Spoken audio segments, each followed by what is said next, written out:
tout le monde. Good morning and a warm welcome again to everyone and to Yasmina, who's with us from Dubai, I think. Yes, hello. Yes. Just before we begin, I wanted to hand over the mic to Marion Cosra, who wanted to say a few words about the Livre des deux rives. Thank you. Good morning, everyone. So just because to tell you why we're here among Leila's meeting, it's because Livre des deux rives, so book over the two banks, if I translate it directly, is a project that is run by the Institut Français, dealing with translation from and to French and Arabic. So we are sharing part of the same objectives. We work as well with Atlas on one big chapter of the project, which is like doing workshops for bringing in new generations of translators between French and Arabic and vice versa. I mean, it's in reciprocity. We have also the possibility to support publication for 3 countries, four, France, Tunisia, Algeria, and Morocco.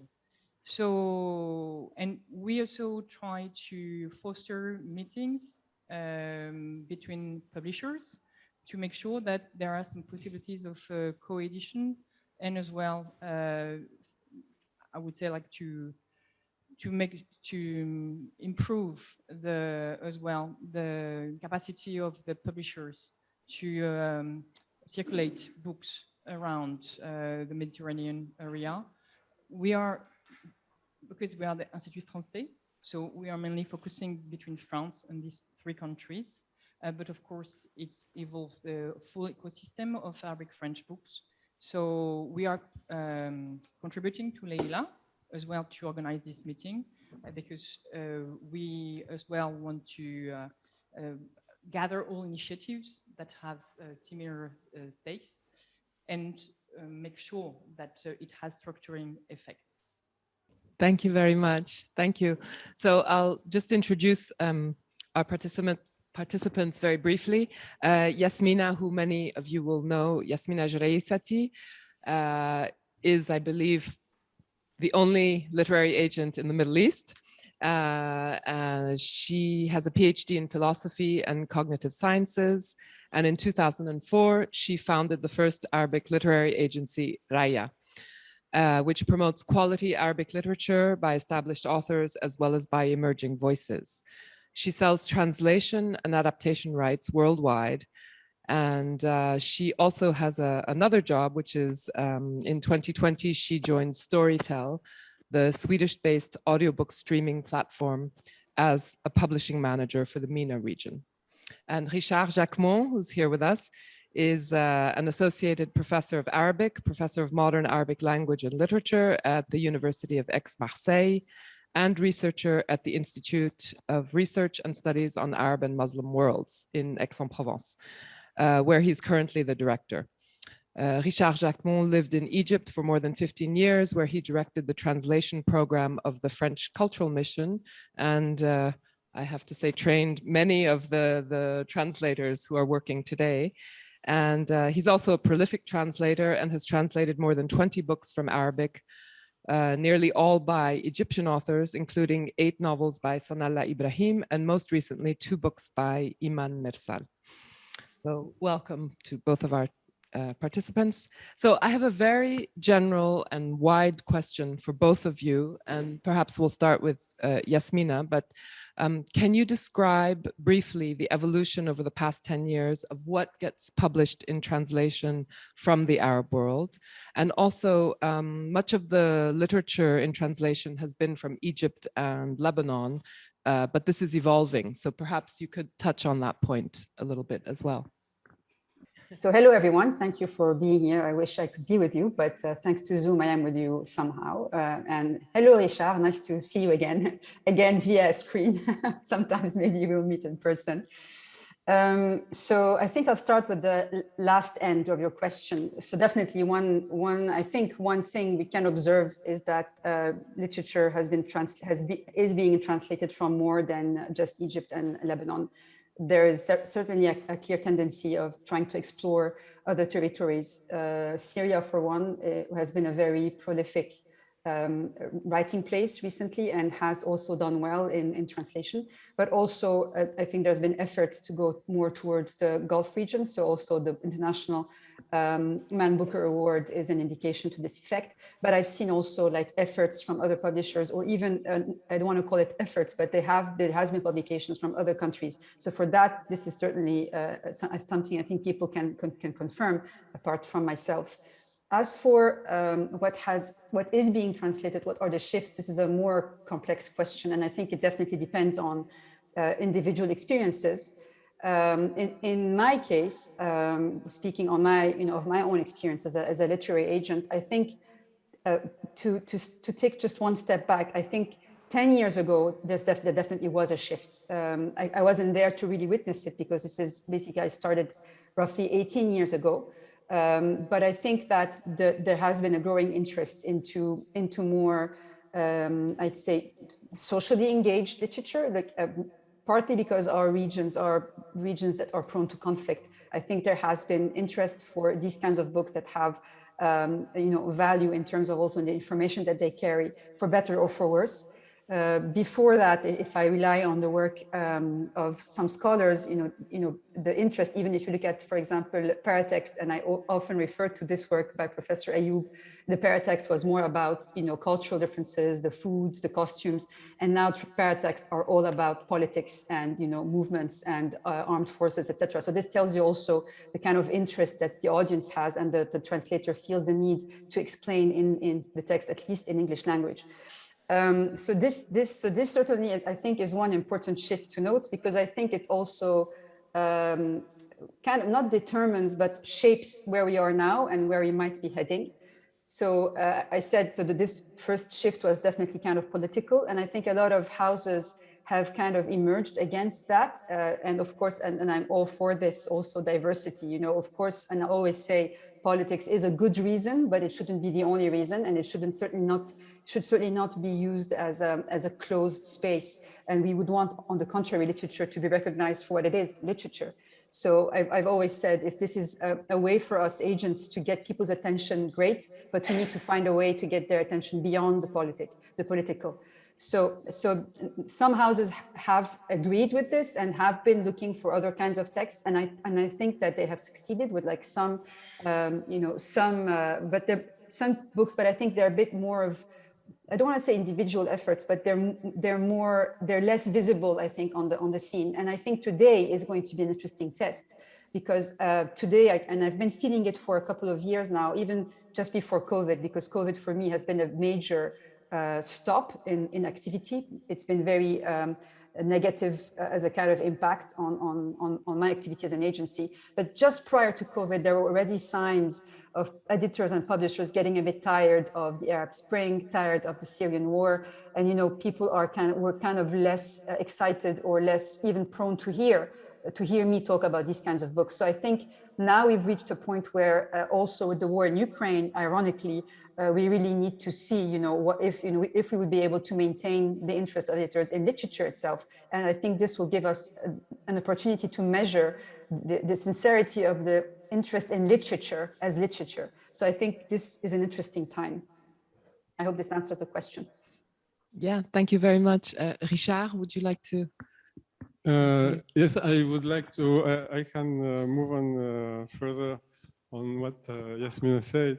For me, the most striking finding for my study, what I did for Leila for studying the 10 years evolution in French publishing, translations from Arabic, was that in terms of numbers and scope and place of or size of the niche, it's a niche.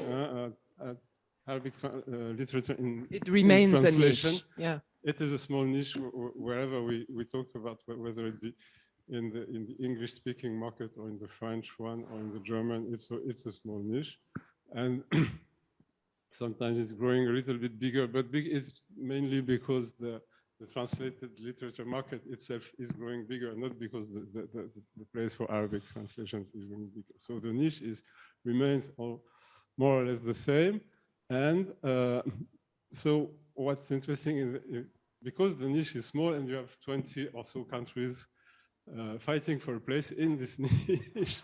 So when political events, major shifts happen, like Arab Spring, and then the so-called refugee crisis in Europe in 2015, and a million Syrians coming all over Europe, mainly in Germany. So as a result, there was less room for Egyptian, Lebanese writers, and more room for Syrians. So the Syrians have taken the place of the Egyptians, more or less. It's very visible in Germany, especially in Germany. When I was reading again the report, the German report, it's really blatant in Germany. And the publishers in France, but very blatant in Germany. And the publishers ask for literature from Syria, right? Yes, the European. Yes, but because they have this small slot for Arabic literature and translation. So when they get the Syrian, they get rid of an Egyptian or whatever.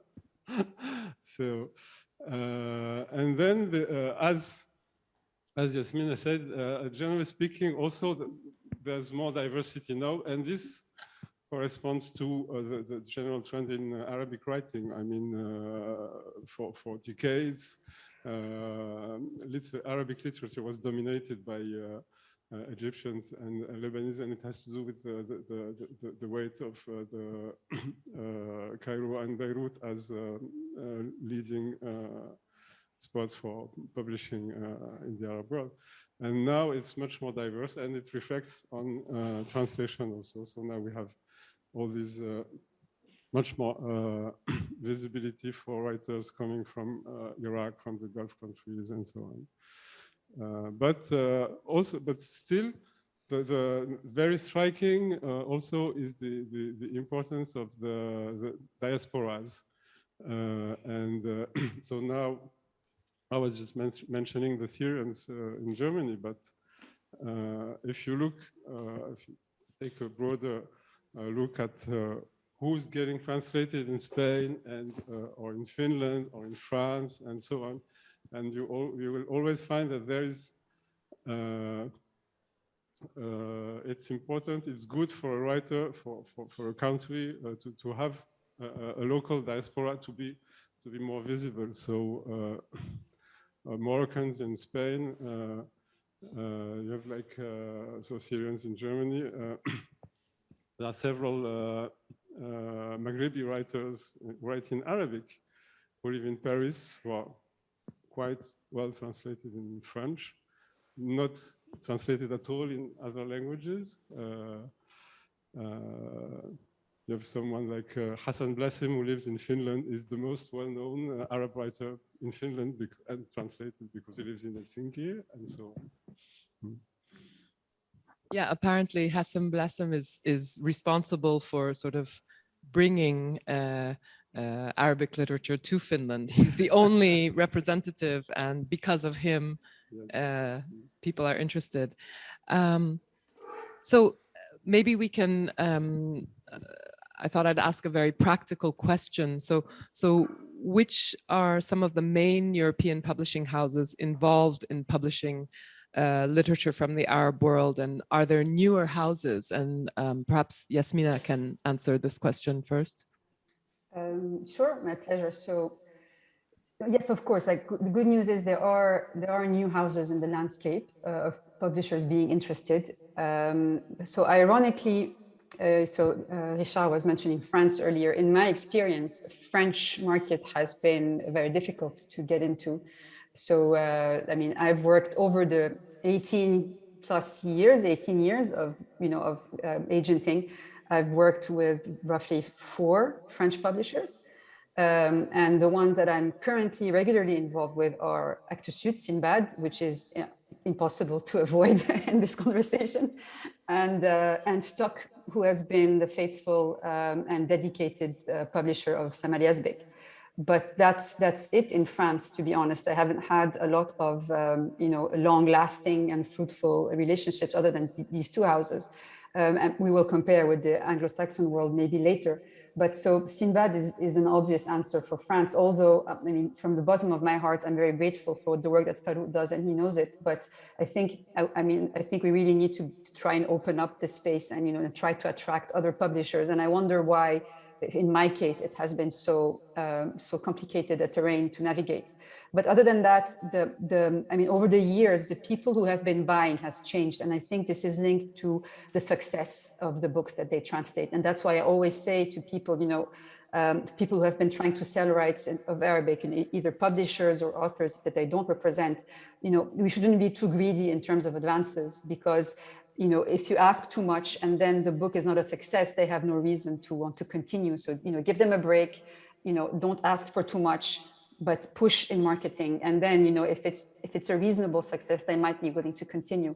But I have to say, even being reasonable, and people who know me as an agent know that I'm not at all the pushy type. Of course, I try to be fair, but I never ask for like astronomical numbers that don't make sense, as American agents might be known to do. But even in these cases, publishers or editors who work within larger structures have to basically justify their choices. So I can say now, I think we are among colleagues here, but for example, Jabur Douehi was acquired by Hanser and Feltrinelli, and he has a beautiful writing. It's very literary. It's not at all directly related to current events or politics. And they both discontinued, although both Hanser and Feltrinelli are houses who have traditionally published translated fiction. So and what I'm trying to say is that you have typical houses to which you would turn to sell translation literature, who, because of past experiences, might take their distances with a given language. So Piero Salabe, who's at Hanser, whom I've known for years, told me, these books are not selling enough. I can't justify buying the rights and investing in translation, knowing that these books won't sell. And it makes sense. As an editor, you have also your own targets. You have to buy books that sell and that succeed, and you can't just keep betting on authors just because you love them. So you have this kind of economic reality that comes in. So that's why the names of publishers who have or are buying books kind of changes throughout the years. So I have worked with people before who today I still meet, but I know won't be buying, probably not. And there are publishers I've been meeting for years, still looking for a book, but still have never bought. For example, Grasset, they've been wanting to buy, and I've been meeting with Joachim, who was editor at Gallimard before that for a while, because he's really eager. And there is this is the interesting fact. There is eagerness, like people want to publish Arabic literature. They are aware of the fact that there is room for more, but at the same time, they're not finding either the book that convinces them, or they're not finding the right setup that makes sense in the context of the house as editors. And so this is also a challenge. So I've named a few houses that typically have the profiles of people who buy, but either have stopped or haven't. But the good news is some people do buy. For example, De Reus, also a traditional literature, traditional publisher of translated fiction in the Netherlands, also kind of stopped buying Arabic literature for me. But I have worked with other Dutch publishers. I forgot their name now. I think it was, well, I'll remember the name later, but they have stopped as well. So it's not maybe very relevant.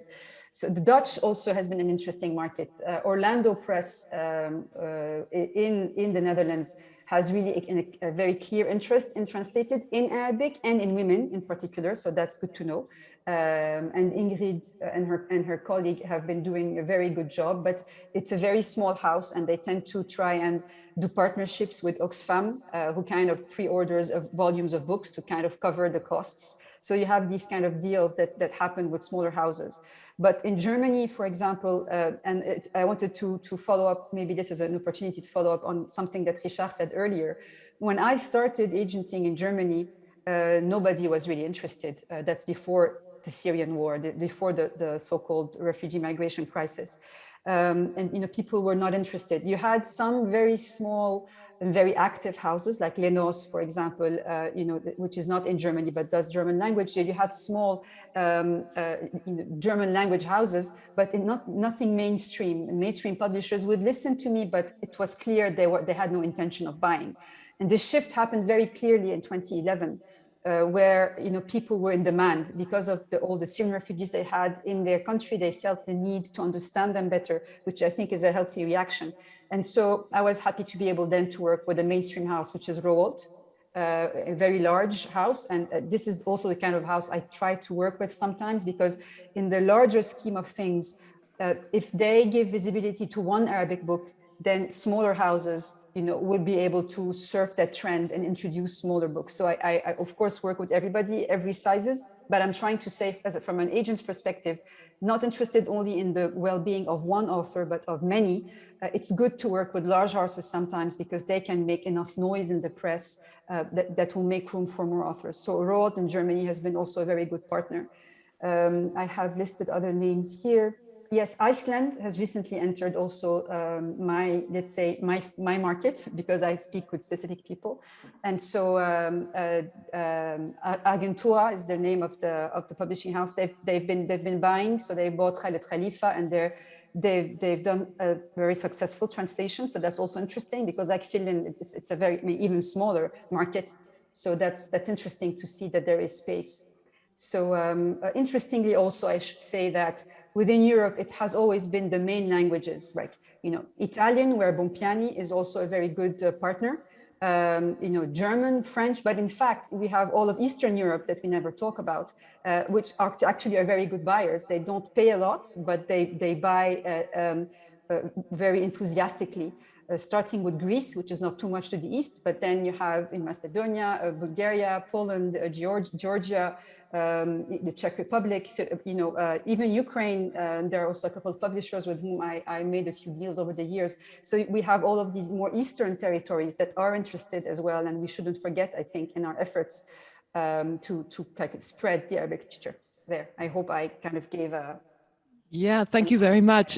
We actually have publishers here from Germany, the Netherlands, and Italy. So maybe they'll have something to say at the end. But and what you say about the Eastern European countries, Richard, in talking about the studies that Leila commissioned later, we can speak about it, because there's an interesting evolution where France seems to be somewhat paralyzed in its development of Arabic literature in Eastern countries. As you say, Yasmina, there seems to be some sort of interest. And I spoke to one of the Leila jury members from Greece who was incredibly enthusiastic. So, but perhaps just because we're on the subject of rights, and this may be an indiscreet question, but I know you're preparing for Frankfurt. So can you give us just a sort of aperçu of what your strategy will be when you go to Frankfurt to sell the rights this year?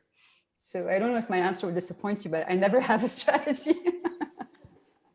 I just go with books I loved, and I hope that that I love them so much that they will love them too. But do you have appointments with publishers who maybe you hadn't had appointments with before? And I know that, for example, Fitzcarraldo is just starting out, the British publisher.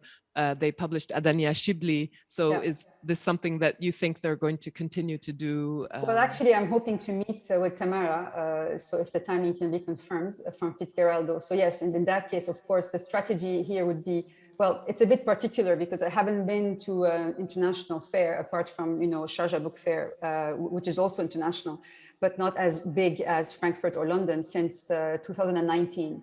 So for me, it was a bit of a double, double agenda. I needed to meet new people, but I also definitely need to reconnect with people I used to work with before. So there is a lot of room for people I regularly work with and with whom I have ongoing projects that I just needed to see.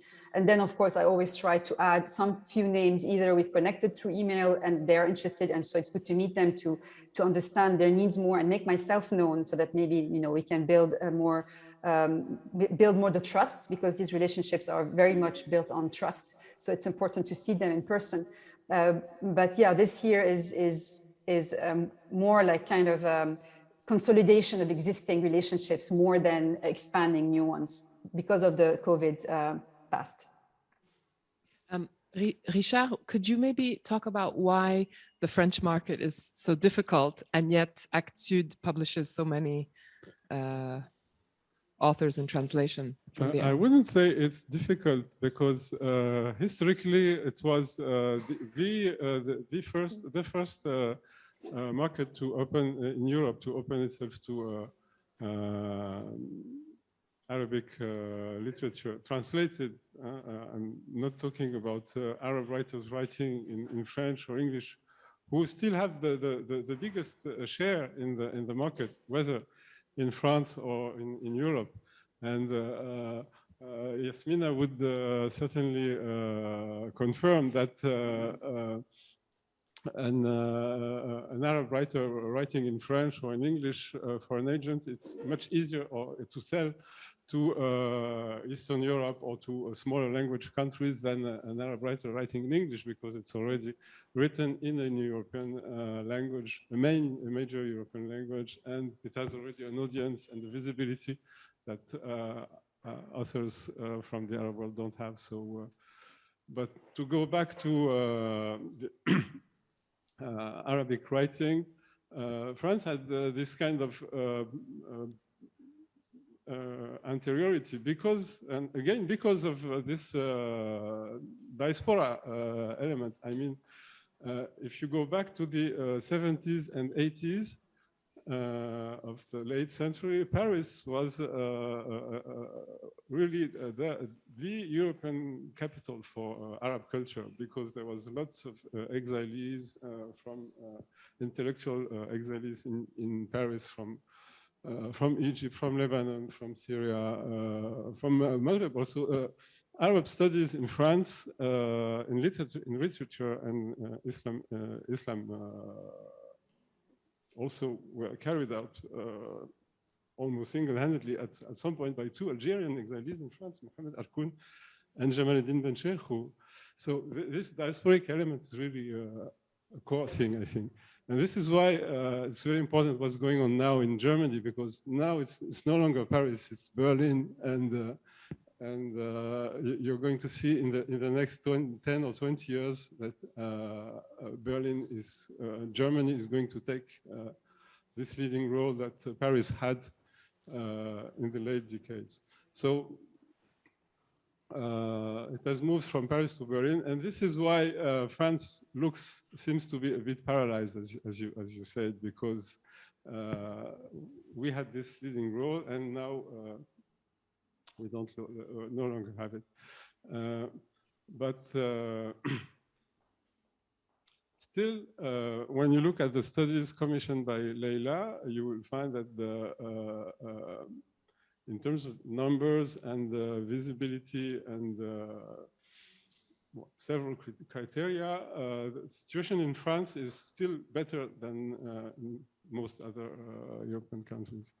And still, something like this Actes Sud Sindbad there is no equivalent in any other major publishing country, whether Anglophone or in Europe, where you have a mainstream publisher who publishes French and world literatures as well, and who has made this consistent effort to publish at least 10 to 12 translations from Arabic literature every year, and which makes, you look at the general panorama in France, Actes Sud Sindbad counts for like almost 1/3 of what's being translated from Arabic into French in terms of modern literature. And still, it is a mainstream publisher.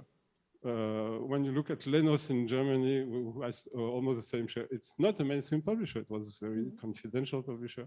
In English, the same thing goes for AUC Press, which is a university press based in Cairo, distributed in the Arab world through Amazon, not through bookshops. So it's a very different situation yet, and very unique. This actor-suit cinema thing in France is unique. It's on a positive way and on a negative way also, because it hinders other publishers from investing the field. And Farouk Madembe thinks that it's too big a position for him to. Yeah, too big a share. Because there was some hope a few years ago with Emmanuel Varlet at Le Seuil, but then he left, and this sort of disappeared with him, it seems. But I'm glad that you mentioned AUC as an academic publisher, because I wanted to ask Yasmina, apparently in the Anglo-Saxon world, Arabic literature, which was published by academic publishers, has now shifted over to, let's say, independent, perhaps not mainstream publishers, but independent publishers. Have you seen this in your time? Definitely, yes. It's been a very positive and pleasant experience in the past few years. I would say probably the past 10 years it started, but it increased in pace. Even AUC kind of followed that trend when they created Hupo, the imprint, which is dedicated to more modern contemporary fiction. Their point was to be positioned as a, not a mainstream, but let's say a non-academic press with a very clear editorial line. And I think it was a very smart and a very good move also, because out of all the titles they had access to, they kind of selected the ones that gave them this identity. But for me, yes, I mean, for my authors, it's been a very positive. And I mean, the thing is, it's a bit paradoxical, because English is known to be a very, very hard language to get into. And if you look at the numbers, they date a bit now, and I maybe should update them. But last time I checked a few years ago, you know, the production, only 3% of the English language production was in translation, which is a very small number. And they're, you know, given the whole, like, I don't want to use the word imperialism because it's very connoted, but I mean the dominance, let's say, of the US. You have so much production in the US that pours into other countries, and so very few come in, which, you know, it kind of makes sense in this context. But still, you know, in the last years, we were able to do business with houses like, I have a list here, Harville, of course, Interlink, and Interlink has consistently translated Arabic literature as an independent, small, medium-sized press in a few years, but also FSG, Faber and Faber, One World Editions, and recently World Editions, which is, I think, a Dutch venture into English language, based in London, but distributing worldwide. So this is more, you know, English language publishing houses I've worked with than French publishing houses over less time. So this kind of tells me that there is now maybe perhaps growing appetite in the region. And I've been contacted by new presses. You mentioned Fitzgeraldo earlier, but, you know, you have also Restless Books. So you have other, like, you know, young, dynamic, small houses with a very clear agenda that, you know, or recently also I spoke with Hajar Press, which is based in the UK, with also this very clear idea of making more room for voices that are, you know, less heard, let's say, generally in English language. So I think it's an interesting shift now in English language publishing, for sure. Yeah, thank you. And Richard, maybe we can turn to translation. And can you tell us, are there more translators, in your opinion, translating from Arabic into other languages? Is this a field that's developing? Because, of course, with our European publishers, it becomes a necessity. And I was speaking to Jürgen Maas, our publisher from Amsterdam, and he was saying that there's almost just maybe one or two publishers, you can count them on one hand, who will who translate from Arabic into Dutch. One or two translators, you mean? Or yeah, sorry, okay. translators. Yeah, sorry. Maybe in as regards Dutch, maybe, but major languages, I think there is no problem for. I mean, French, English. There's an increasing interest. Yes, there are many. I wouldn't say increasing interest, but there's many students of going to study Arabic language, whether in European universities or in the Arab world, and they come back, and they and some of them get interested into literature and literary translation and start to work in this field. And I think that there has been a major renewal and generational renewal in France, in French translation, English translation, Spanish, Italian, as far as I can see. This is not a problem, and it's more a problem for those translators to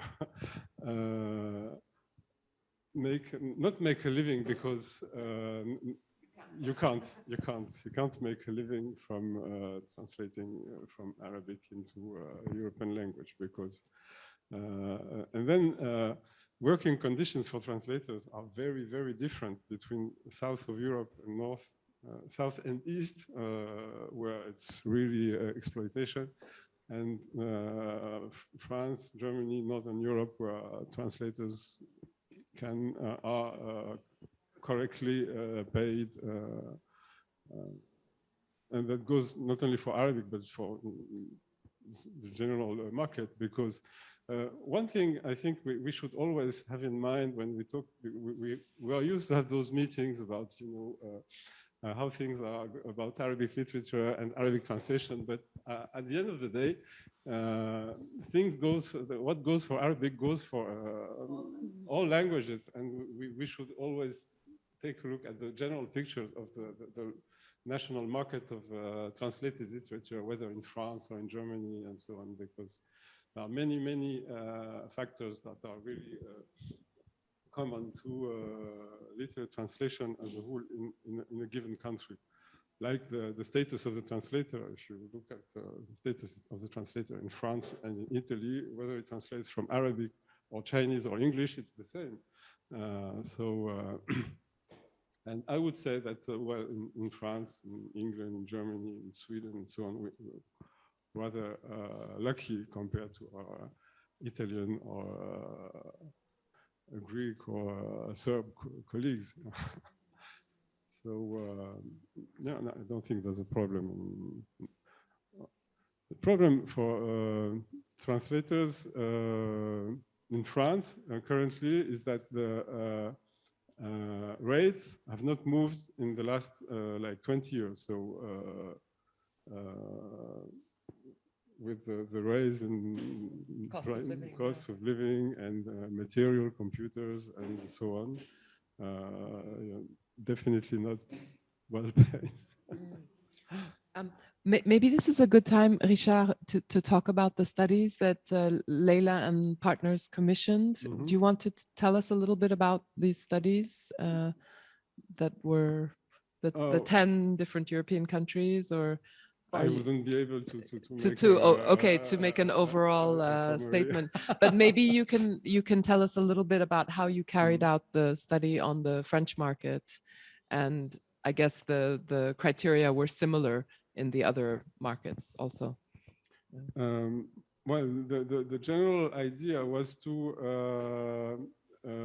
update studies that had been carried on the same subject 10 to 12 years ago within a project that was also funded by Annelind Foundation, and which involves literature across frontiers, also in England, and French cultural association Trans-Européenne. And the idea was to see how things had evolved in the past 10 years. Given the major political shifts that came after the Arab Spring. So it was quite fascinating to see how the whole political turmoil has affected or not the translation scene. And it was a bit disappointing to see that it has not so much affected it, and that the major trends remain the same, and that the political element remains very important. I would like to take on something Yasmina said at the beginning about the political, and this is something I find fascinating about the how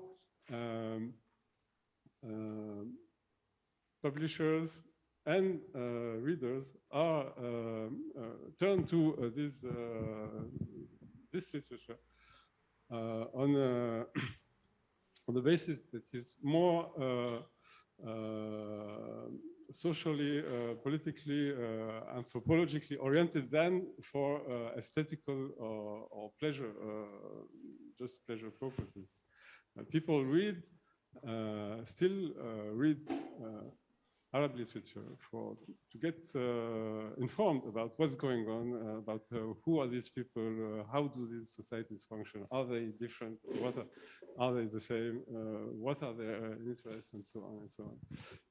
And this remains true. But what's fascinating is that this is a tendency that is nurtured by the writers and the literature itself, which, because of the political events in the region, tends, I would say, naturally to take care and deal with these things. So you can't blame the European publisher or reader to read a prison memory from Syria, because it's really something important for Syrians also to write what's going on in the prisons in Syria. Everything is political. Everything is political. So, so this is, I think this is one of the most fascinating things about this evolution, is how, on the one hand, you want to get rid from this political reading, and on the other hand, you cannot because of what's going on. Perhaps we can open up the floor to questions if people have questions. I'm Tom van der Voorde from Center for Fine Arts Beaux-Arts in Brussels. And I was once talking with I was once talking with the publisher De Reus in Holland about writers who are connected to political situations or to current affairs, countries where there's turmoil or something. And she said, and she really published a lot of writers from the Middle East. And she said, actually, for the readers, those writers, they don't sell at all, because the readers see those things in the news. And for journalists, it's interesting to interview Sama Yazbek or Khalifa about the situation in Syria, but actually we don't sell those books. We have a lot of media exposure, but we don't sell those books. So then I was wondering, wouldn't it be interesting to have, instead of this instrumental or political approach of literature, shifting to another approach of Arabic literature? And I'm thinking, for instance, what Jurgen Maas is doing in the past years. He's more and more publishing Arabic classics, and it's the whole Arabic canon, at least in the Low Countries, is hardly available. We don't know the classics from there. Is this also something that's on your radar, or you have the feeling, if you talk with publishers in Germany or in Eastern Europe, whether there is a genuine interest in Arab classics, or is this more a kind of copyright issue that this is less interesting from an economical point of view? Is the question directed to me? Yes, you, yes. Okay. So, I mean, I wanted to just comment on something you said, which is linked to something that Richard was saying earlier. Yes, definitely. I mean, you can't blame authors because they're writing about their reality, and you want them to, because this is where good literature comes from. It's something that really, it's in your mind, in your heart, and you need to say something. So, of course, by all means, and I'm not blaming publishers who want to acquire them, even if they are taking a risk because their audiences don't necessarily follow. And I'll get to that point. The thing is, often I think the media plays a critical role there. And I think this is where it links back to your question. So, you know, so many times I've attended interviews of Samari Yazbek because they required a translator. They didn't have one, and I was available and I just filled in. The questions are political. So the thing is, you have a publisher, he just loved the book and it does deal with very serious and contemporary topics. Of course, he's going to publish it, and that's what he does. But then the media just reads the book with a pure political lens.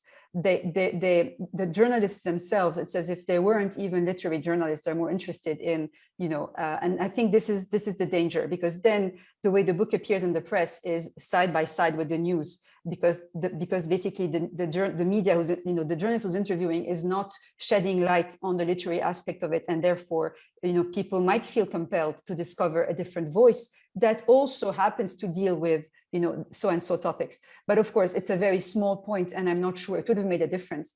And what you say is something that we suffer a lot from. So, you know, the book is good, we found a deal, great, the house is over the moon, amazing, this is what you want, you're all with them, you know, you push, the author does a lot of effort, you know, does all the interviews, sometimes not in a language, press is all over the place, great, and then the book doesn't sell. You know, what more can you do? You know, so it's very frustrating because it feels like you've done everything right, but then the moment comes and then the readers don't buy. And so yes, I think this is the double-edged sword I'm talking about as well. You know, what you do, but at the same time, you can't do only classics, because you do have contemporary writers that have interesting things to say. So you need to find a way to make room for them.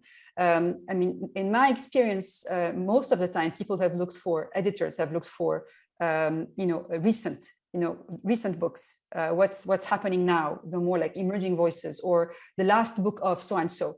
Only once in like all of these years, in one Frankfurt book fair, maybe like 3 or 4 publishers were asking for classics. You know, do you have classics nobody had heard of before? And I'm interested in classics. It happens to be, I don't represent any really, I mean, that's a different question, but not as many as I do for contemporary. And I kind of started digging. But the rights situation is a bit complicated, because, you know, we don't have like the rights landscape in the Arab region has only recently started to take kind of a shape that corresponds to what you would expect in Europe. But a lot of authors, for example, don't have an estate, you know, so who's managing the rights? How do you represent them? You know, the publisher says he has them, does he? The sister says she has them, but then it turns out the brother has them. And, you know, so it's kind of complicated, and you don't want to get in there because it attracts all sorts of problems. And I've witnessed a few. So that's one of the problems we have with classics. I mean, this one of the reasons why I never really went further in that direction. But yeah, I mean, it's a big question. I have no answer. You know, how do you make room for these books that do have a political dimension, because this is our reality, but have so much more to them? And so how do you make them travel? Sometimes I wonder, is it our writing? You know, maybe we need to tackle these topics differently. Maybe it's a question of time, because, like, you know, these books, when they're written, I don't want to say in the spur of the moment, but very close to the events, you haven't digested them yet. So you are really talking about the events, but maybe with time, as you digest them, you get to the deeper meanings and to the more universal aspects of things. And maybe then it becomes a different kind of literature. So, for example, Samari Yazbek's, and I mentioned her because you mentioned her as well, and because her last book, which is being published by Unionsverlag in Germany, by the way, her last book is I think her best novel to date, because it's about the war, but it's not about the war. It's somehow she managed to ingest all of it and you know, and reach a different kind of meaning. And I think this is just a question of time, you know, until we get there. So I don't know, I'm just, you know, leaving the question with you. I have no answers. I said it's just my personal opinions on this, and it's a tricky question for sure. I think Rana Idris had a question, and then we had another question here. But Yasmina, can you tu peux parler un tout petit peu plus lentement parce Encore plus lentement, pardon. Pardon. Okay. I'll try again. I forget when I get carried away. I forget. So I think Rana Idris was first, and then we have Jürgen and Fatma. Oh, sorry. Abdul Hadi. So. Hi. It's not a question. It's actually a remark from my experience. Arab fiction is in its very core political and historical because of lack of freedom of speech, because of oppression and lack of democracy. The novelist is de facto a historian and a political analyst. And in that respect, fiction is our history. You know, like Elias, my friend and writer, Elias Kulu would say, the Arab historian is the novelist. And as such, the novel becomes a document also, where you can say what's going on, but you can say it's fiction, you know, it has a lot of imagination, and so you're excused, kind of. You might not be go to prison because of the book. You might not. You might, of course, but you might not. So this is why you cannot say maybe fiction novels would be away a bit from politics, and that would interest the West more. No, it's not the case. We will never have a fiction without, in its very core, the political questions in the society. Thank you. Thank you very much. I haven't published in the 40 years, in the late 40 years, a book. I wouldn't say a fiction. I wouldn't say it's political. Thank you. No, Richard would like to just add. a little note on this, because and at some point in the 90s, there was a new generation of writers, especially in Egypt, I knew, that suddenly turned away from politics and started writing very good novels that talked about themselves and their families and so on. And we started to translate them, and nobody was interested because it was very good literature, but it didn't say anything about the, so it didn't work at all. But did they sell in the Arab market? No, but it's not a criteria. The sales in the Arab market have never been a criteria for translations because of the state of the Arab market. But quality-wise, literary-wise, it was very interesting. I think Abdul. Oh, sorry. Yeah, go ahead. لما تستقر الامور في الوطن العربي وما يبقاش فيه مشاكل مش هيبقى فيه يعني اهتمام بترجمه الادب العربي زي ما قال شارل انه ترجم روايات جيده جدا بس ما فيهاش مواضيع حماسيه يعني تثير القارئ الغربي. يعني احنا برضو عايزين نفكر ازاي نشجع اكثر واكثر ترجمه الروايات الحلوه، يعني مش بالضروره يكون عندها قضيه سياسيه يعني.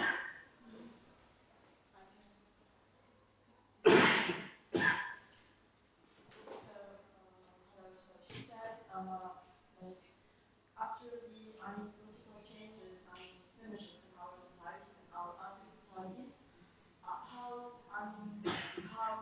we will how we will help our readers and our publishers publish our books. Like, is it necessary to have political effects and political sides in our writings? Is it really necessary? We can translate. We can translate like novels, good novels, European languages without having political effects or like political subjects. That can turn on the light on our society. Thank you. We have a question for, I know Abdul Hadi. Oh, did you want to add something? No. Abdul Hadi had a question, and then we have Jürgen Maas in the back. السؤال موجه طبعا كانت غايه ممكن ان نشارك في كلنا اكيد ساعيد ما قالوه زملائي من المستحيل ان لا تكون الاحداث السياسيه ولا الجوائز الادبيه مؤثره في اختيار الادبيه. من المستحيل الاحداث السياسيه والاجتماعيه بما يدور في العالم العربي غير مؤثره واحد اضافه الى ذلك. الجوائز الادبيه تعطى عاده للروايه، ولذلك مثلا عندما نتصفح كتاب وكاله رايه نجدهم كلهم روائيين، ليس هناك اعتقد شاعر او مسرحي او ناقد مثلا. لذلك يعني من المستحيل ان نقول انه فقط الجوده، لا طبعا الاحداث السياسيه والجوائز مؤثره جدا في هذا. هذا لتعقيب. السؤال الان هو هل هناك دور نشر؟ هل هناك دور نشر تتعاقد معكم بارسال تقارير معينه عن ما ينشروه في دور النشر من اجل يعني اعطاء اسماء جديده لكتابهم؟ يعني هل هناك علاقه مباشره مع دور النشر العربيه معكم مباشره في تقديم اسماء جديده لكم، ام ان الاختيار والسياسه دار الوكاله الادبيه هي اختيار شخصي لا يعود له علاقه بدور النشر العربيه؟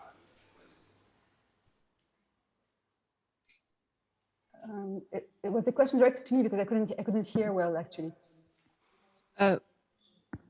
We're going to have the translation first into English because, yeah. Okay, so he prefaced by saying he echoes everything that his colleague said, and that the nature of literature is political. I think politics are one of the #1 effects in writing, but also the awards and the prizes that writers win. I mean, if you look at the most famous publishers, they're all novelists. So he stressed on the importance of politics and the winning awards and prizes that goes into that. And then he moved on to the question, and he said, so are you in direct contact or in a contractual relationship with some publishing houses that they send you the names of certain Arab writers, or it's not the way that you go about it? I mean, and the way that you make your choice.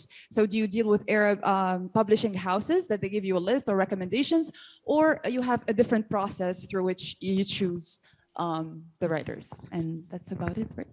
Thank you. Yasmina or Richard, if you want to respond to that. Maybe Yasmina. So first of all, actually, in my experience, when it comes to translation, Arab literary awards have a very small relevance.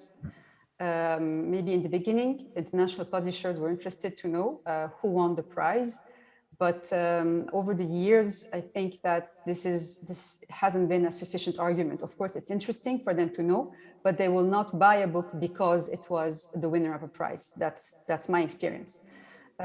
Secondly, in terms of how we operate, every agent will be different. So if the question is about agencies in general, you have different kinds of agents, and any kind of combination of what you say applies. In my case, I started off as an author agent, because, as you know, agents are paid by commission, depending on the books they sell. Then, of course, it makes sense that they would work on books that they feel they can sell. And so as a publisher, an agent has sort of an editorial line where they mostly defend books where they feel that that the books have potential, although they can defend them because they tend to meet with publishers that are close to them in tastes or in convictions, and so therefore the network is determined based on these books. In my case, however, I have been approached by a few publishers for collaboration. Sometimes it works, sometimes it doesn't. It depends on so many different factors. And I have been collaborating with 2 publishers. So in these cases, again, it depends on each agent. But in my case, and because the publishers know by now how the market works, I will look at their recommendations. But given that I am the one who's going to spend the time selling the books, and it's my time again, and I'm paid based on the commission, so based on if I sell, then I have the final word on which book I want to defend. And of course, I mean, it's not as, nothing is set in stone, it's a conversation, right? So they can tell me, we really want to give this book a chance, and I can hear them out, etc. But in my experience, it's better for me to push the books I'm really convinced by. And I've tried sometimes pushing books I wasn't convinced by for different reasons. And in the end, it's not a good experience for anyone, not the author, not the publisher, not me. But yeah, I hope this answers your question. Thank you. I think Jürgen Maas from the Netherlands has a question. Good morning, Yasmina. Good morning, Richard. Thanks for the talks of you. It was funny to hear talking Tom about my publishing house. So I'm Jürgen Maas, based in Amsterdam. And I want to add why I decided to publish a novel, a political novel, written in 2007 by Mustafa Khalifa at this certain moment in the Netherlands. First of all, and this is only, there are 2 reasons. First, it's a very great novel. But second, I also have a political argument. Many Dutch people have Syrian neighbors now, even Syrians with a Dutch passport. When you're 5 years in the Netherlands, they can apply for a Dutch passport. But we have, as in Denmark, political parties who want to send back the Syrians as soon as possible. That's why I decided to publish this book. And thank you for publishing it. So Mustafa Khalifa happens to be one of my authors, so I'm very grateful. I agree, it's a very powerful novel, autobiographical novel, whatever, but it is very unique. So I'm grateful. Thank you. Would you like to talk about Germany and perhaps the publishing? Because in Germany, this is where the biggest change is, as Richard mentioned, that it may switch over from France to Germany in terms of publication. So additionally to the thing that we said before, I think if we are talking about political books, political stories, it's right. I mean, we do the books, really nice book, great books, and we send it to press. The press reaction is just on political points of the book, and not the literature or literary things of that. And that's a thing that works just like that. And I think it's one thing that we are looking for some books, some novels that have this potential things in that. It's not really nice to say that, but when we are talking about classical books, we do some classical right now, because you have another chance to go to the audience in a literary form, in a poetry form, and that's the only way. You know, we have the contemporary literature in poetry, for example. If you have the poems, they are really political poems, because as you said before, it depends on the history of a country.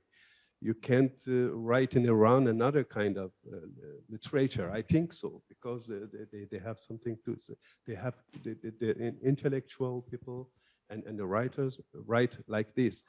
But in Iran, we have another wave parallel to the literature, because of the censorship. The writers trying to write not political, but it's really difficult to marketing these books here in Germany, you know, because they want the audience, they want to know the country during these books. They want to know the people of a country during these books. And I think the press can do another thing for this problem. they don't react about another points of the literature of these literary books. Perhaps Federica, do you want to say something about Italy and whether the interest is always in the politics of the story? Okay. Thank you, Yasmina, and thank you, Richard, for your interesting speeches. And I'm Federica from Francesco Brioschi Editore, Italy. And I would like to talk a bit about our research criteria and our experience so far. We started publishing Arab authors in 2017, and from the beginning, we wanted to offer our readers a certain variety in terms of geography variety and themes variety. And this is why, for instance, yesterday we talked about Arabic countries and not Arab world, because there are a lot of Arabic countries and they are different from each other's. And so we would like to bring our readers stories from all countries from North Africa and all countries from the Sham, Middle East, and without focusing on a specific theme such as politics or identity or migration or female emancipation. We would like to tell stories from Arabic countries through their own voices. And of course, this is, we also bring their political experiences, their historical experiences,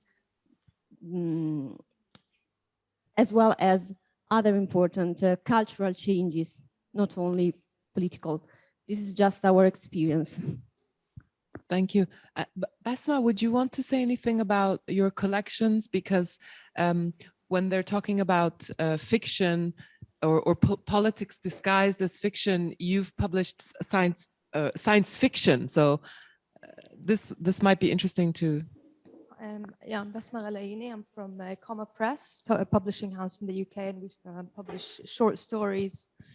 One of our latest series is called the Plus 100 series, and what we did with this series is we choose a country that has gone through a political turning point or in its history, and we asked the writers to imagine what would this country look like, or what do they envision their country to look like 100 years from this turning point.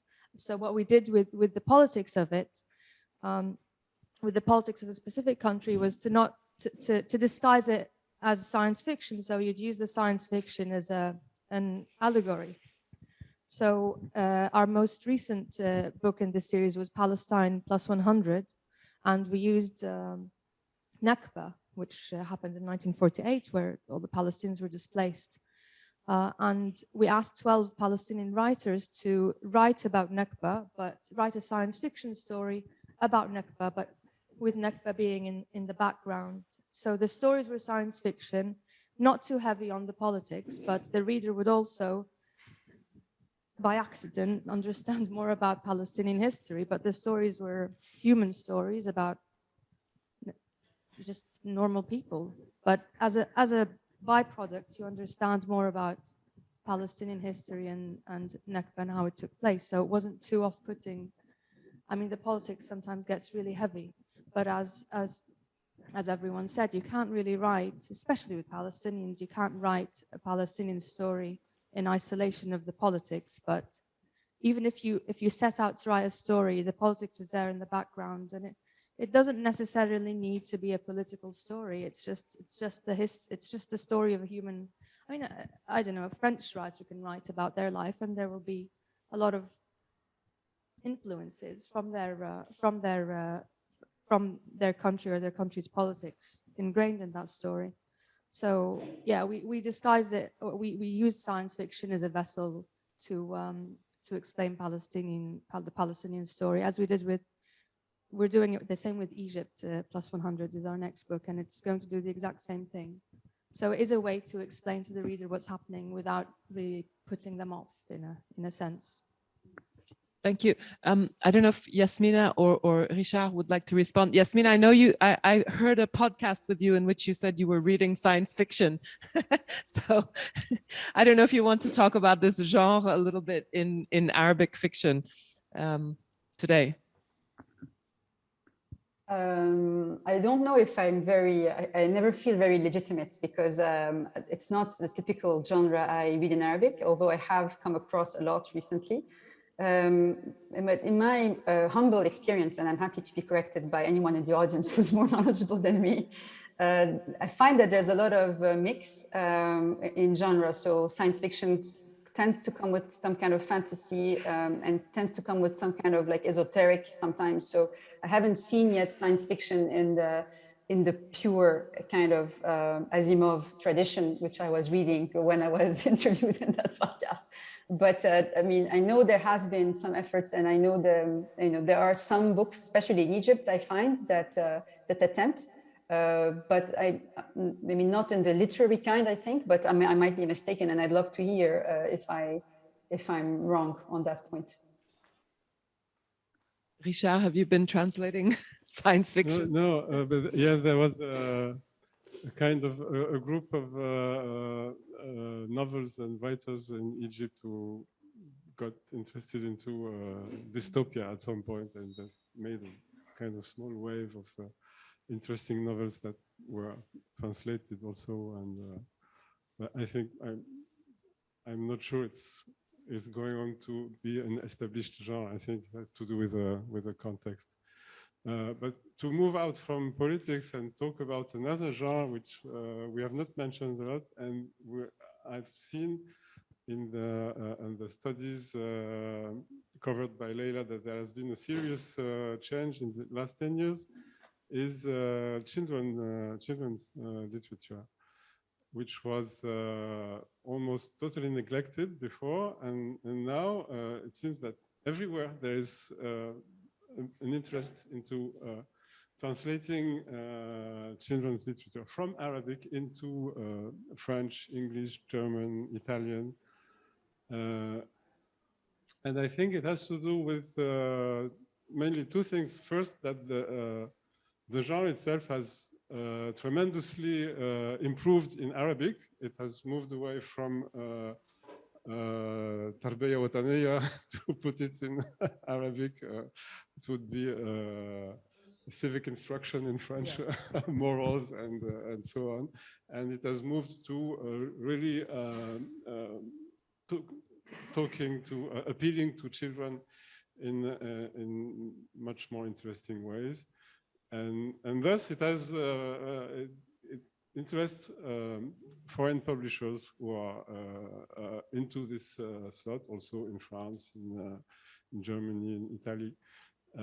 And it has also to do with, because there is a niche market for that also, because of those, again, diasporas, Arab diasporas in Europe, where not all of them, but at least there are some parts of these people who have Arab origins, from second, third, fourth generation, who are interested into having this kind of books and literature for their children. And so there's an audience for these books, and it has been something quite new and interesting.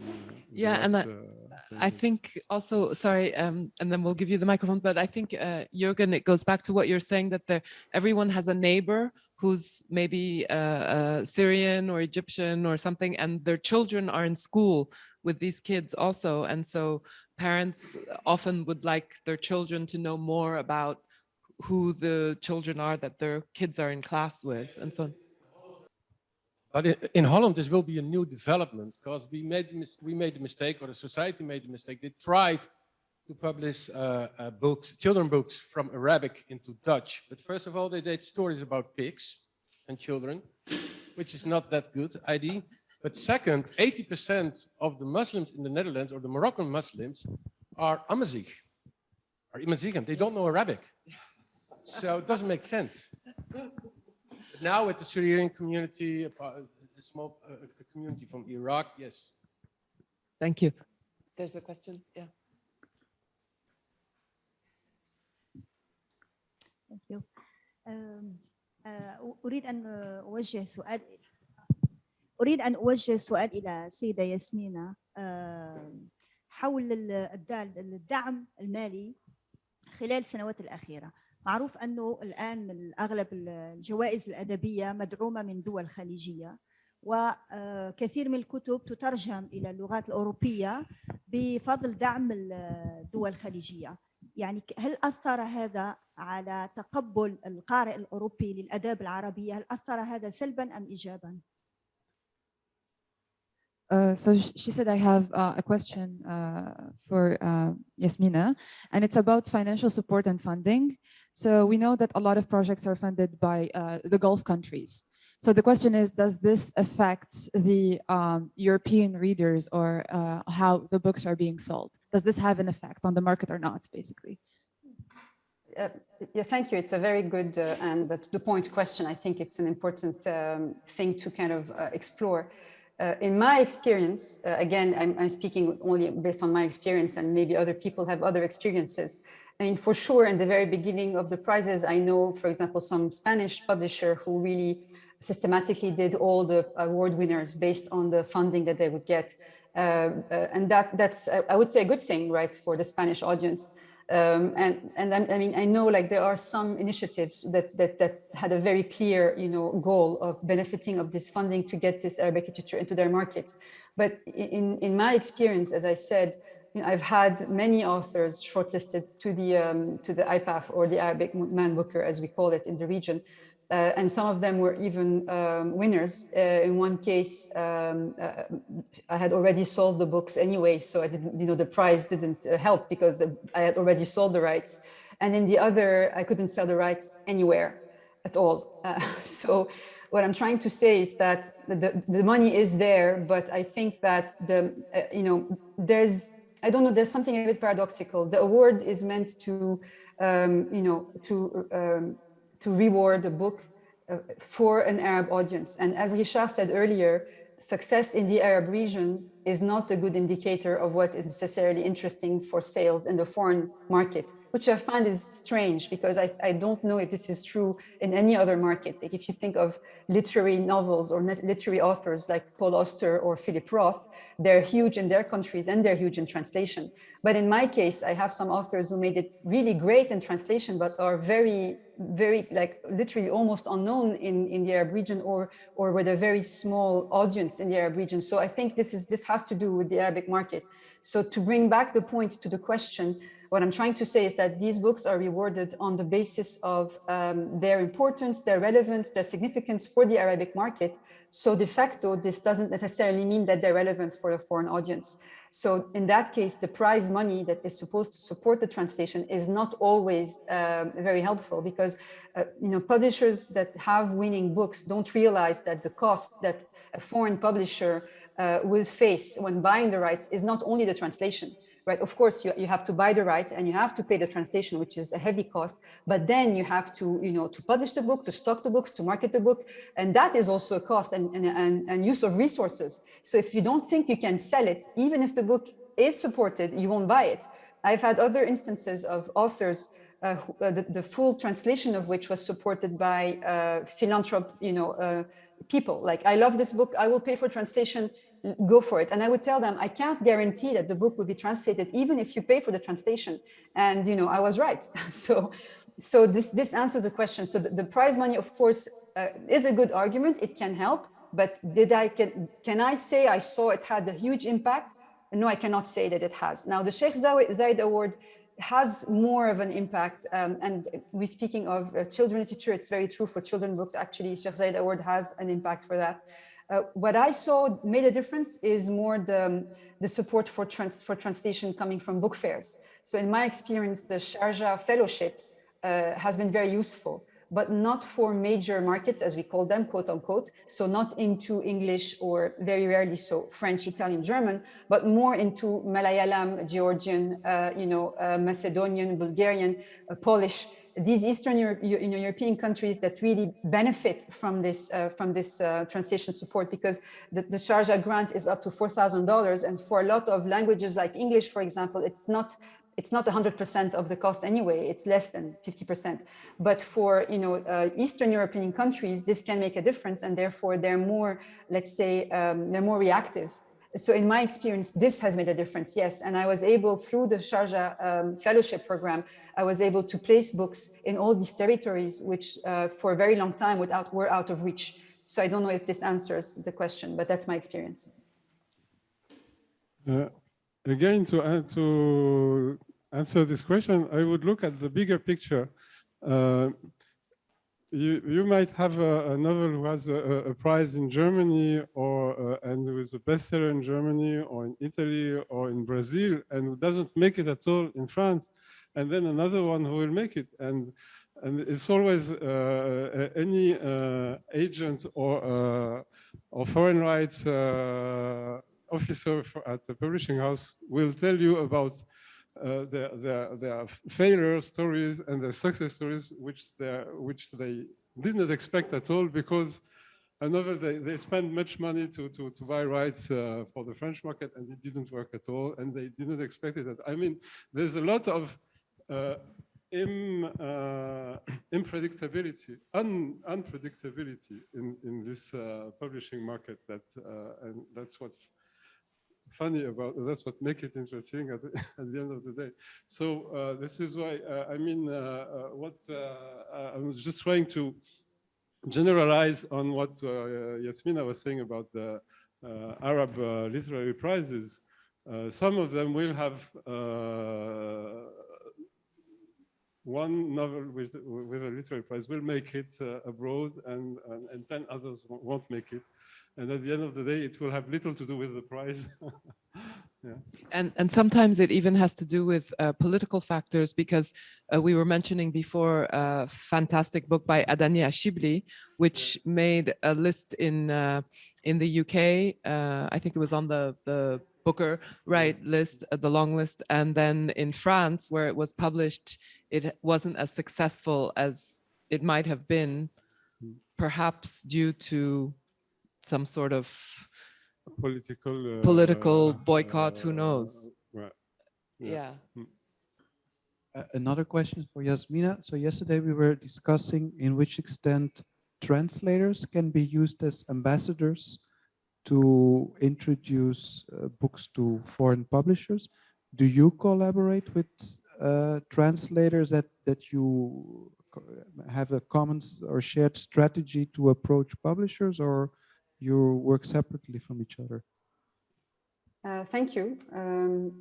So, I mean, of course, there is no doubt that translators are great ambassadors, because especially usually when they end up spontaneously translating part of a novel, it's because they love it, right? And so publishers tend to trust them because either they know them by reputation or because they can read the language, and so therefore it can be very fruitful. Of course, it can also be dangerous because the translator has a vested interest in this book being published, because then he gets commissioned the translation, and that's for sometimes things are not very clear.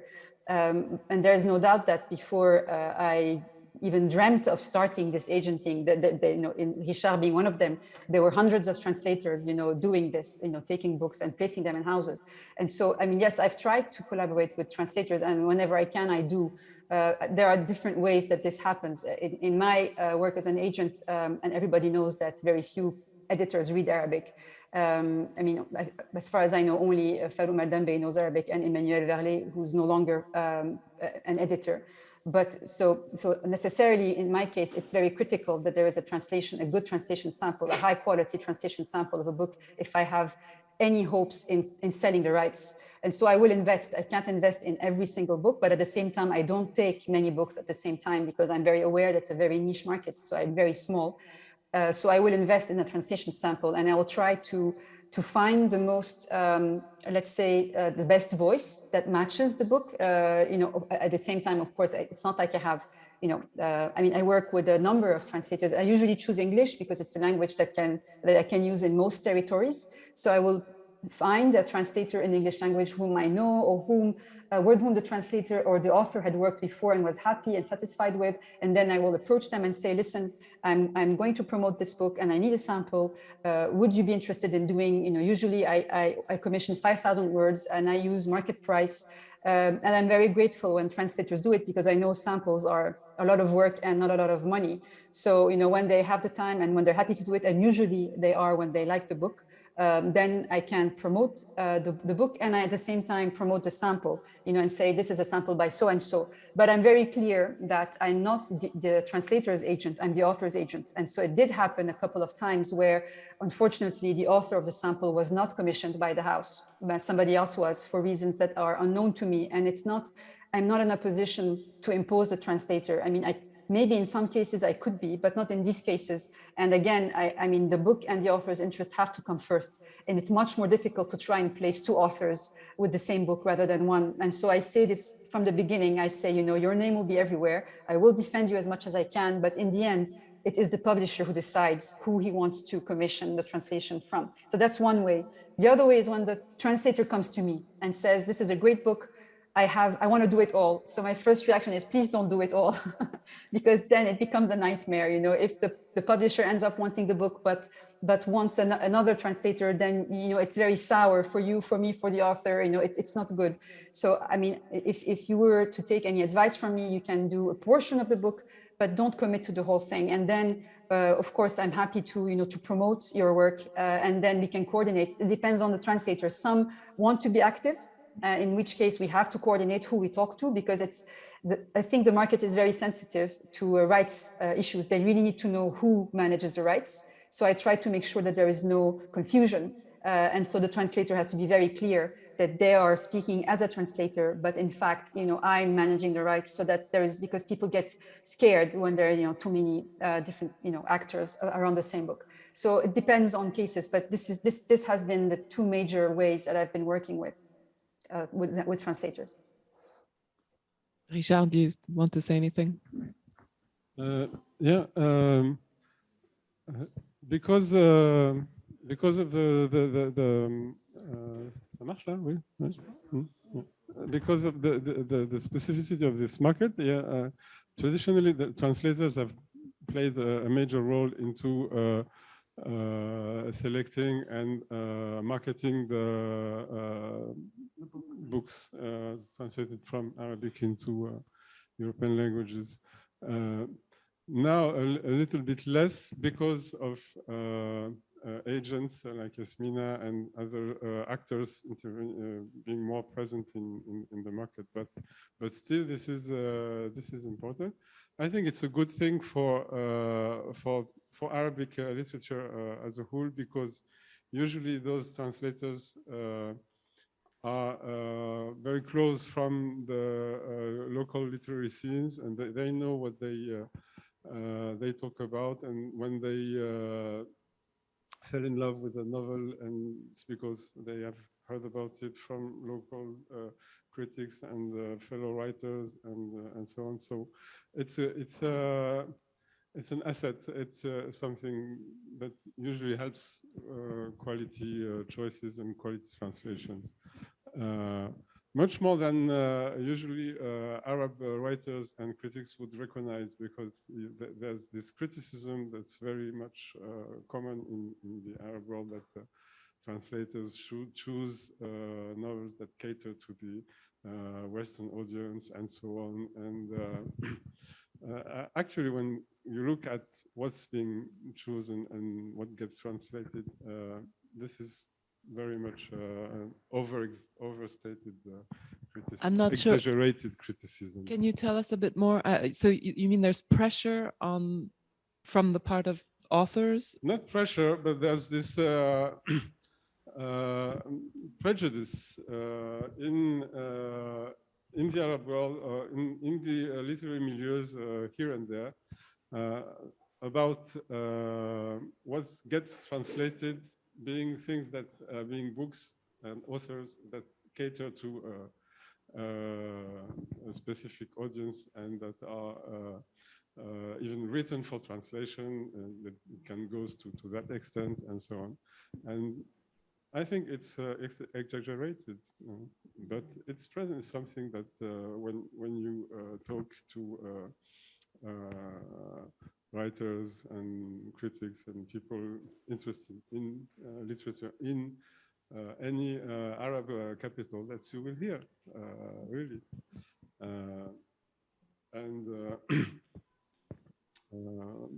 But that's the position of the translator. You're always caught between two fires. You are always a double agent in a way or another.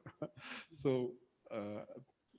personally, I'm used to it, and I assume it, and it's okay with me. But you have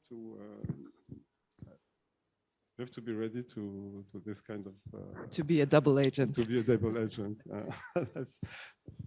It's the nature of the job.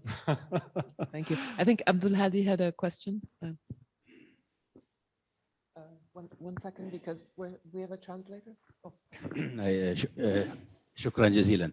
الحقيقة السؤال هو للناشرين والمترجمين لنا جميعا وليس فقط للمتكلم. سؤال يثير اهتمامي وفضولي بنفس الوقت ككاتب وكناشر وكمترجم. لماذا الناشر الأجنبي في هولندا، في ألمانيا، في إنجلترا، في إسبانيا، في هذا يبحث عن الكاتب العربي في البلدان العربية، بينما لا ينشر ولا يترجم الكتاب الذين يعيشون في بلدانهم؟ مثلا الجالية الكتاب العراقيين والسوريين والمصريين في هولندا قائمة طويلة عريضة من الكتاب والذين يكتبون باللغة العربية، أنا أقصد اللغة العربية، وفي إنجلترا أيضا، وفي إسبانيا، وفي فرنسا.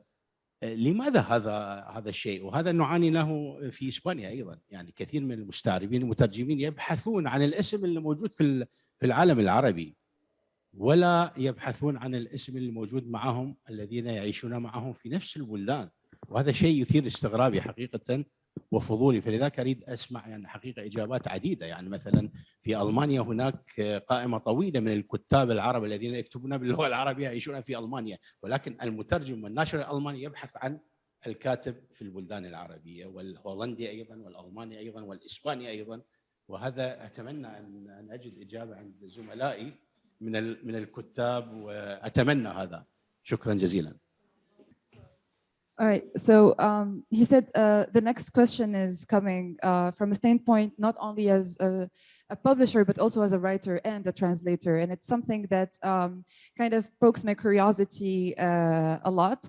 So for translators or like publishers, why do you always look for Arab writers from the Arab world, whereas, for example, in Spain, or in Germany, or in any other foreign countries, there are Arab writers who live and reside in there. So why do we always look for Arab writers who are not based in these countries, which is something that we suffer, he said, we suffer from in Spain.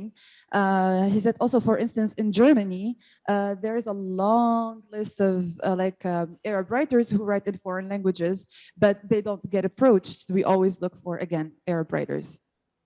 So yeah, that's the gist of it. I think Rana, Idris, and also Basma wanted to respond to that. So, and Richard also. So 1, 2, 3.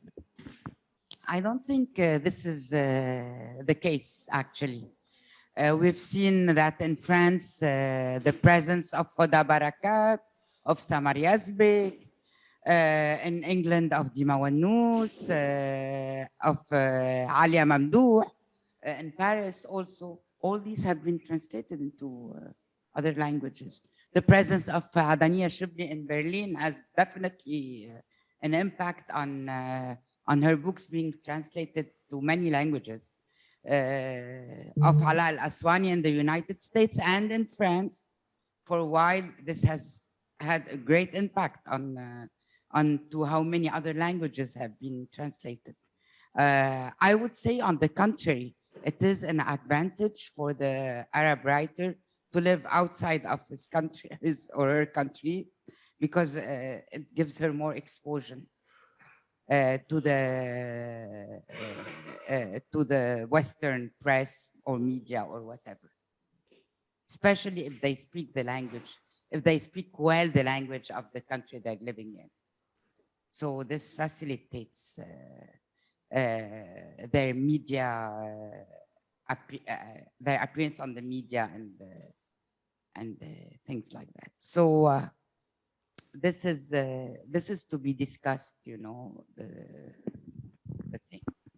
Basma, do you want to? Yeah, I'd just like to, yeah, I agree with Rana. I personally, from our experience with our stories, every single book that we've published, if it's a book from Egypt, we send the call out to writers in Egypt and to Egyptian writers in Egypt and outside of Egypt.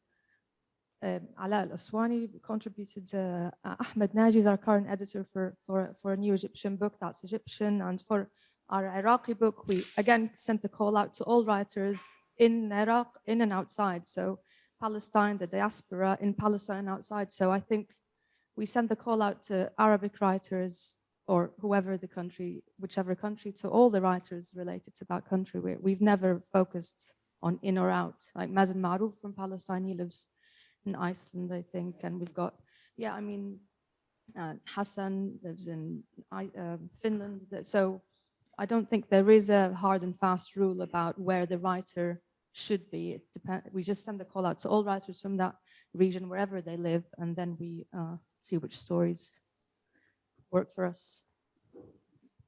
Federica, and then Richard. I just wanted to add a quick comment from Italy. Basically, we do the same as Basma said. For example, I'm talking about our publishing house, but about other Italian publishers. For example, we have been publishing authors who are living in Arabic countries and who are living in European countries. So we do not focus on where they live. That's Italy. And that's our experience. Richard, do you want to respond? No, just wanted to say again, because I already said it, I think that there's a big benefit for any Arab writer living to be located in a European capital or country, because it gives him access to makes him able to do some networking within the Arab community and to get access to translators and publishers. And when you look at the list of who's being translated in whatever language in Europe, you will see always predominantly that those who live in the country have a better place in this country than in the neighboring countries. So your remark is mostly wrong in that sense. And then it's even, I would say it even goes too far away, because it gives a disadvantage to those who are away, and we have to go and get them and fetch them in their where they live in Khartoum, in Sana'a, in Cairo, in Casablanca, and so on, because and we as translators, or at least myself as a translator, I am keen on having building up a modern literary translated Arab canon that is as close as possible to the original Arabic literary canon in Arabic, because I want to avoid this kind of criticism that is addressed to translators that and publishers in Europe, that they publish what caters to the local audience. No, we have to try to build up a translated canon that is as close as possible to the original canon. And there is a dialogue between both of them, because actually because the modern novel and modern poetry are genres that were built up in European literary history before having their own growth and history in the Arab countries. So we do influence the way literary writing evolves in Egypt, in Lebanon, and so on. And when I say we, it's a very large we, because the latest and the most influential fashion in fiction writing actually didn't has transformed modern Arabic writing did not come from Europe. It came from Latin America. I mean, most living Arab writers and working Arab writers now have been really transformed by their reading of the wave of magic realism. Garcia Marquez is the most famous foreign writer in the Arab world, in the Arab literary milieu, at least until now. So there is this give and take between the Arab world and the world literary scene that we must be keen on working still. Yes. It's crazy, you know, because with Saleh Almani, people would say sometimes Isabel Allende sounds like Marquez, like Llosa, like, so this is because of one translator. So Arab writers have been affected not by these writers only, but by the translator himself, by Saleh Almani's style in translating. This is really funny. It's healthy. No, of course we miss Saleh Almani. He was absolutely great, but it's healthier kind of now that you have many other translators from Spanish to Arabic, not just on the side. Yeah, from a organizers and festival point of view, I can actually confirm the same, and it has also a legal reason. I don't know any festival who's willing to engage himself on a legal way in inviting writers from non-European countries in terms of visa. And the European visa policy is very hostile, and meaning like, and in literature, I don't know any incidents, but in world music, there were a lot of incidents 20 years ago that you invite a band from Congo and then half of the band disappears. And then as an organizer, you're for 2 years after this disappearance, you're legally responsible for the person who disappears. And that means that you have to pay the expatriate cost, you have to pay the medical costs. So once in a while you see deals, especially with countries who have institutions here, like the Goethe Institute or the French Institute, that you see like festivals in Berlin, they are able via those networks to invite writers from the Middle East who don't have a fixed visa. But those are political deals almost, wherein those writers got a visa only for Germany, but not for the Schengen countries. But for small countries, this doesn't really, yeah. But this happens very often for Yeah. literature festivals where people will not get their visas. And we even have an example here where Fatma El Boudi from Egypt got her visa and Karam did not get her visa. So, but Yasmina, perhaps, do you want to talk about some of your authors who have not gotten their visas or being based in Europe versus being based in Arab countries? I mean, is this something, a concern for you, or something that you have to follow up on often? Yeah, I mean, definitely, it's much easier, you know, when an author is already in Europe. Invitations are much easier. You know, if you're in Paris, then you can come to London. It's an easy ride. You know, larger festivals, you know, will not comment. You know, if you're far, fine, we'll fly you in anyway. But for publishers, it does make a difference for sure. And then if the book, for example, is launched in France and you live in France, then you're also very available to the press anytime. It's not just that you have to come for the tour. So it makes everything much more fluid. And of course, if you speak the language, even more, fluid.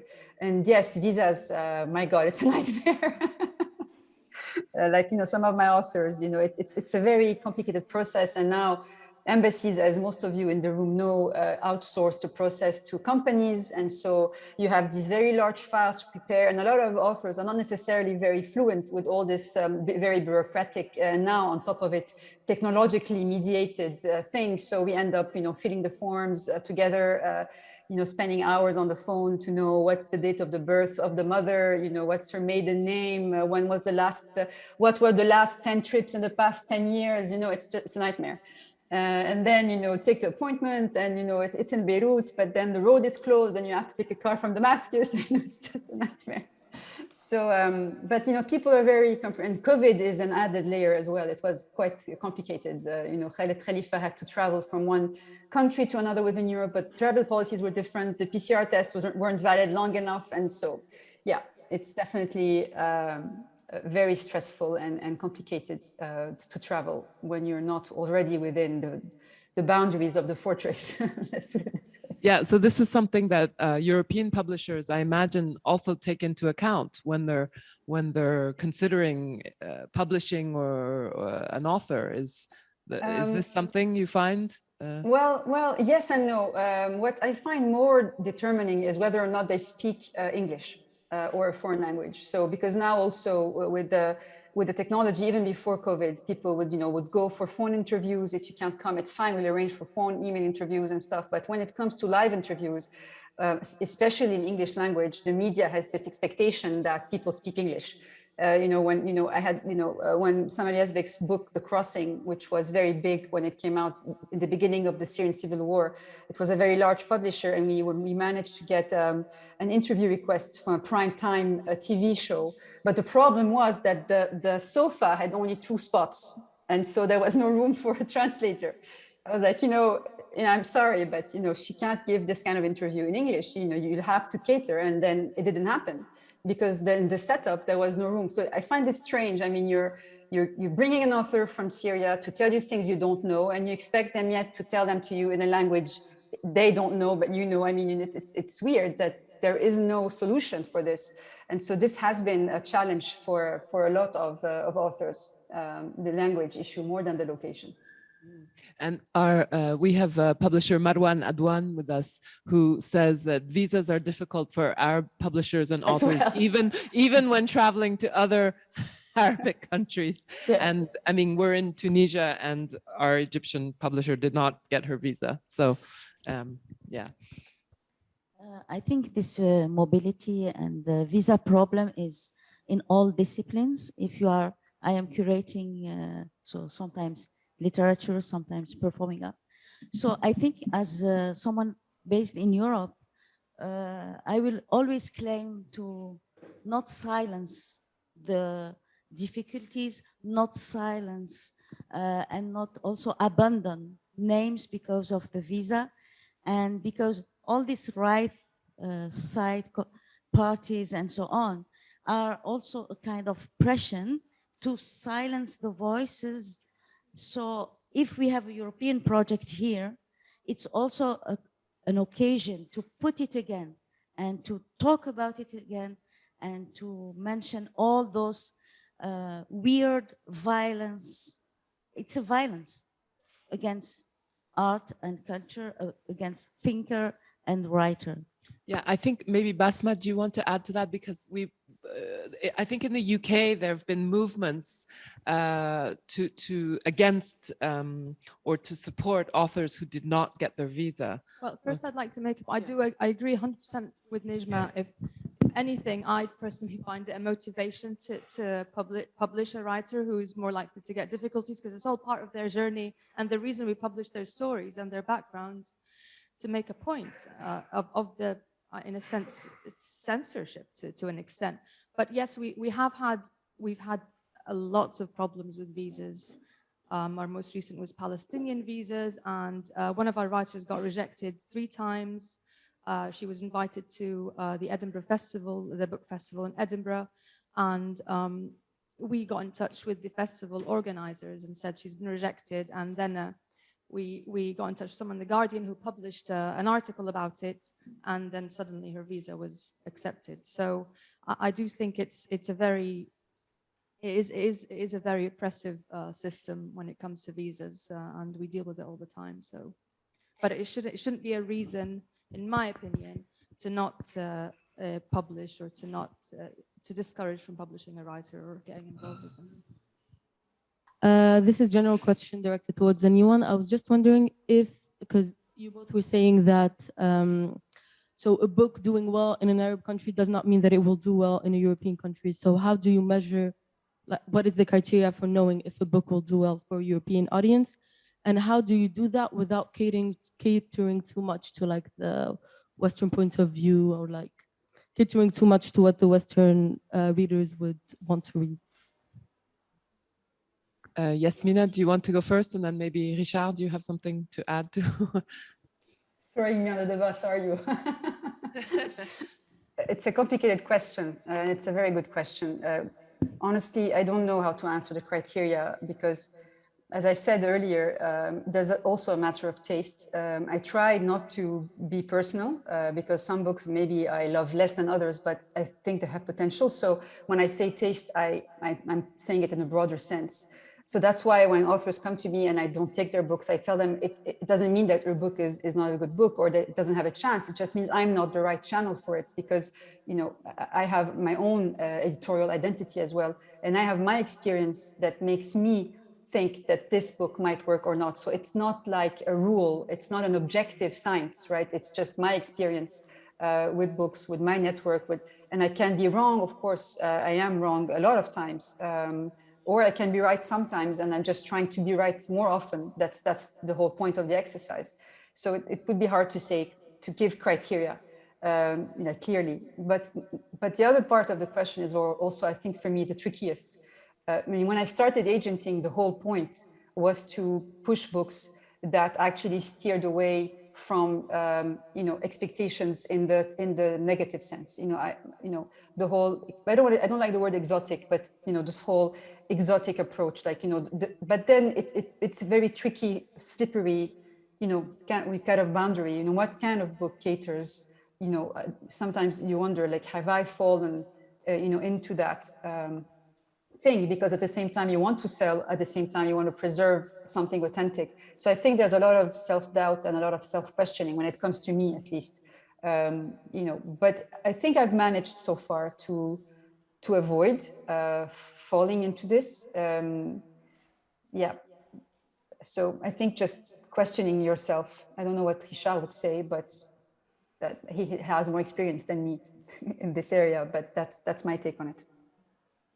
I'm in a different position because I don't care if the book sells or not, because the starting point from first, as a translator, I'm not paid on the royalties, on the sales. I get paid on the page. Yes. So and then if the book sells a lot, I will get some extra, but it never happened to me. So sales is not catering to the audience, is not a criteria for me. I just care about what I think is worth translating. So, but I'm a translator, I'm neither a publisher or an agent. But actually, what happens is that most books, I think if you talk to someone like Farouk Madambe, my main counterpart as a publisher, because I've always worked with Sinbad, Actes Sud, he wouldn't care about the book selling. He would care about the book selling enough so that he doesn't lose money on it. But he doesn't care about making money on the book. I think he cares about not losing money. So, and this means a few hundred copies. And the sad, maybe the saddest development on the French market in the latest years was that the publishers have been, there's a vicious circle. they publish more and more books because every book sells less. So the average sales for a given book in France tends to diminish. And so the answer the publishers have found is to publish more books. So as a result, like 20 years ago, when a novel translated from Arabic would sell 2,000 to 3,000 copies, we would be happy because it was fine and the publisher was making money. Now, it's no longer 2,000 to 3,000 that makes the publisher happy. It's 1,000. And because there are too many books on the market, actually. I think we have time just for one more comment. Basma, did you want to say something? Yeah. A really quick one, because I think I've heard this a lot, the catering to the Western audience. And we send our call outs out to a lot of Arabic writers who are writing the stories for us. And I've never felt that there has been a change in content from the writer in order to feel like he's catering to a Western audience. But I do strongly feel that there is an obligation for the editor and the translator to translate in a way that preserves the story content, doesn't lose the nuance of the original language, but also changes it ever so slightly so the English reader, enjoys it more in linguistically. Because sometimes Arabic writing, the style is extremely different to what an Arabic reader would read, to what an English reader would enjoy in terms of style, but not in terms of content at all, I think.